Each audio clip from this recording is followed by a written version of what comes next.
তো এমন কিছু করার ইচ্ছে ছিল যেটা আমাদের গ্রামের লোকেরা করাতে দূরের কথা ভেবেও দেখেনি। Hello everyone, welcome back to a new blog. তো আজ আমি বেরিয়েছিলাম এই ভাঙা সাইকেলটা নিয়ে সকাল 9:30টায় ঘর থেকে দীঘার উদ্দেশ্যে। তো ট্রেনের খবর পেয়ে গেছি, ট্রেন দেখলাম আসছে। তো এখানে লাইনটা ক্রস করতে হবে তাড়াতাড়ি, নয় লাইনটা ক্রস করতে প্রবলেম হয়ে যাবে। জার্নিটা শুরু হয়েছিল আমাদের বিরসিপুর থেকে। তো এটা আমাদের বিরসিপুর হাই রোড, যেখান থেকে আমি সাইকেল চালানো স্টার্ট করি। সামনে একটা উঁচু ব্রিজ ছিল, যে ব্রিজটা থেকে উপরে যাওয়া অনেকটাই কঠিন ছিল, বাট ব্রিজ থেকে নামতে অনেকটা ভালো লেগেছিল। তো এটা আমি আমাদের কোলাঘাট ব্রিজের ওপরে চলে এসেছি। কোলাঘাটের ব্রিজের ভিউটা দেখে নিন। তো হাই রোড থেকে দীঘা যাওয়ার জন্য এখানে অনেকগুলো রাস্তা ছিল, কোন রাস্তাটায় যাবো বুঝতে পারছিলাম না। তো এখানে এই পুলিশ আঙ্কেলটাকে জিজ্ঞাসা করলাম, দাদা দীঘা কত দূর? তো পুলিশ আঙ্কেলটা তো একদম পুরো ঘাবড়ে গিয়েছিল ভেবে দেখেই, যে সাইকেল নিয়ে দীঘায় যাবে, কীভাবে সম্ভব? আমি জিজ্ঞাসা করলাম কত কিলোমিটার বাকি। তো এখানে আমি কিছুটা রেস্ট নিচ্ছিলাম, ঘর থেকে জল নিয়ে যেতে ভুলে গেছিলাম, তো জলের বোতল একটা কিনে নিয়েছিলাম। আর এখানে একটা ঘটনা ঘটে গেছিলো, আমার মোবাইলটা রাস্তায় পড়ে গেছিলো। তো কিছু দূর যাওয়ার পর আমি জানতে পারলাম যে মোবাইলটা পড়ে গিয়েছে। তো ব্যাকে এসে ফের মোবাইলটা কুড়িয়ে নিলাম।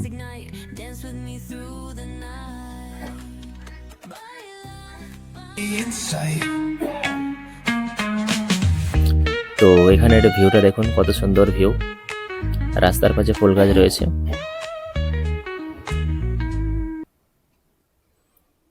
আর সাইকেল চালাতে চালাতে অনেক গলা শুকিয়ে গেছিলো, তো নর্মাল জলে কিছু হয়নি, তো ওই জন্য ভাবলাম যে একটু ডাব খেয়ে নিই। তো এখানে ডাবের জন্য জিজ্ঞাসা করলাম। ডাবের দাম মোটামুটি ছিল, যেটা হচ্ছে আপনার 40 টাকা, 50 টাকা, 60 টাকা ছিল। তো আমি 50 টাকার একটা ডাব নিলাম। তো সাইকেল চালিয়ে চালিয়ে এখানে পেটে ব্যথা করছিল, সেজন্য আমি সাইকেলটা নিয়ে কিছুক্ষণ হেঁটে যাচ্ছিলাম। আর এখানে একটা পুকুর দেখতে পেয়ে ভাবলাম মুখে একটু জল দেব, গিয়ে দাঁড়িয়েছিলাম। বাট পুকুরটা দেখলাম একটা মাছ মরে পড়ে আছে, তো এখানে আর মুখে জল দিতে পারিনি। আর জলের মধ্যে কি ছোটো ছোটো দেখতে পাচ্ছিলাম, তো সেজন্য আর জল দিলাম না। আর পিঠে ব্যাগ নিয়ে সাইকেল চালাতে অনেক প্রবলেম হচ্ছিলো, সেজন্য সাইকেলের ব্যাগটাকে সাইকেলের মধ্যে আটকে নিলাম।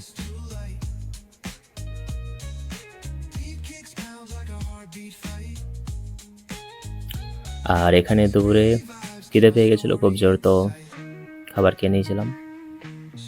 তো 5-6 ঘন্টা সাইকেল চালানোর পর এখানে একটা বাস স্ট্যান্ড ছিল, যেখানে বসে কিছুক্ষণ রেস্ট করছিলাম। তো যখন দেখলাম যে এখান থেকে দীঘা মাত্র 35 কিলোমিটার বাকি, তো খুবই ভালো লাগছিল। তো চলো আগে দেখো। তো কোন সকালে ঘর থেকে বেরিয়েছিলাম, সন্ধে হয়ে গেল, এখানে সূর্য ডোবার সময় হয়ে গেছে। তো এখনও সাইকেল চালাচ্ছি। আর দীঘা যাওয়ার রাস্তাটা খুবই সুন্দর ছিল, মানে গাছপালা খুবই সুন্দর লাগছিল দেখতে। যাওয়ার পথে দেখলাম এক জায়গায় পুজো হচ্ছে, কি পুজো হচ্ছে বুঝতে পারলাম না। তো রাস্তার পাশে দাঁড়িয়ে একটা ভিডিও বানিয়ে নিয়েছিলাম ছোট করে। তো দীর্ঘ 11-12 ঘন্টা সাইকেল চালানোর পর আমি দেখতে পেলাম দীঘার গেট। তো দেখুন কি সুন্দর লাগছে লাইটিংটা, ক্যামেরাতে খুব ভালো আসছে না, বাট খুবই সুন্দর লাগছিল। দেখুন,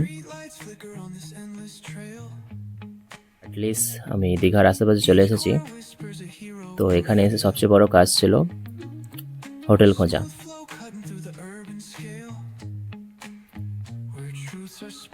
তো এখানে আমি হোটেলের মধ্যে এসে গেছি, একটু রেস্ট করছিলাম, কারণ পায়ের হালত খুব খারাপ হয়ে গেছিলো। তো রেস্ট করার পরে প্রবলেম হয়ে গেছিলো যে এখানে একাকে রুম দিচ্ছিল না। তো অনেক কথা বলার পরে বাকিটা ম্যানেজ করে নেওয়া হয়েছে। এখন রেস্ট করার পরেই বেরিয়ে পড়েছিলাম আর সমুদ্রের আশেপাশে ঘোরার জন্য। তো এনার্জি এখনও বেঁচে আছে। দীঘাতে গিয়ে জিজ্ঞাসা করেছিলাম যে এখানে ফুচকার দাম কত করে। তো এখানে এরা বললো 10 টাকার 4টে। তো খুব বেশি দাম ছিল না, এখানের মতোই দাম ছিল। এটা হচ্ছে আমাদের দীঘার বাইরের দিকের ভিউ, বাট পুরো মার্কেটটা ঘুরেছিলাম। পুরোটা তো ভিডিও করতে পারি না, এই সামনেরটাই ভিডিও করেছিলাম।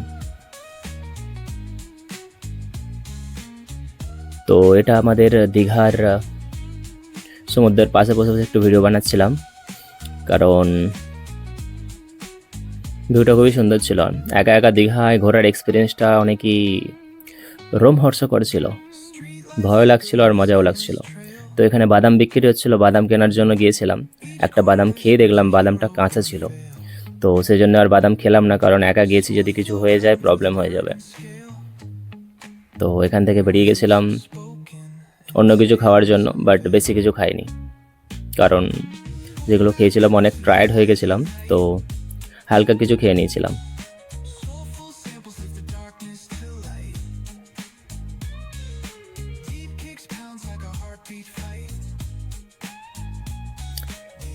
খিদেটা অনেক বেশি ছিল, বাট ভারী কিছু খাইনি। এখানে রুটি আর তরকা নিয়ে নিয়েছিলাম, নিয়ে খাওয়া দাওয়া করে রুমে চলে এসেছিলাম। রুমে আসার পরে হোটেলে বসে বসে মানে শুয়ে শুয়ে খুব ভয় লাগছিল একা একা রুমের মধ্যে থাকা। তো বন্ধুরা, ভিডিওটা এখানেই শেষ করলাম, দেখা হচ্ছে অন্য একটি ভিডিওতে।